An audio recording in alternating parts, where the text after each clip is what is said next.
In today's video, I'm going to teach you how to assign someone as a channel email admin in Slack. First, make sure you're signed into your Slack workspace and that you have the right permissions to manage roles. Usually, this means you're an owner, an admin, or someone with access to the admin settings. If you're not sure, you can always check with the person who manages your Slack workspace. Once you're in Slack, look to the left-hand side of your screen. You should see an option labeled something like Admin or Administration, depending on your workspace setup. Go ahead and click on that. This will open your main administration area, where you can control different settings and permissions for your workspace. From there, find and click on Manage Roles.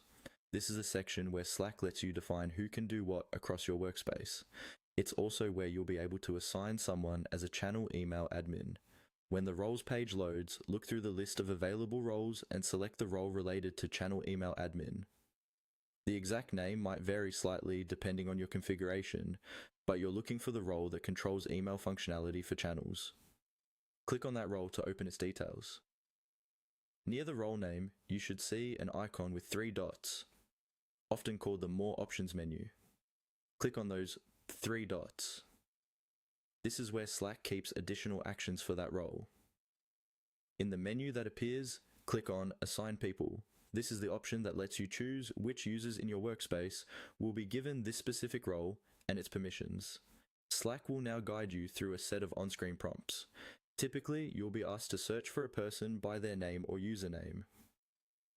Start typing the name of the person you want to assign as a channel email admin. Then select them from the list that appears. If you need to assign more than one person, you can usually add multiple users during this step. Once you've selected the right person or people, follow the remaining prompts to confirm the assignment.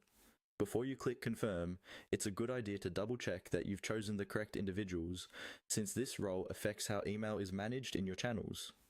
After you confirm, Slack will save your changes, and those users will now have the channel email admin role. You can always return to the same Manage Roles section later if you ever need to remove or update their access.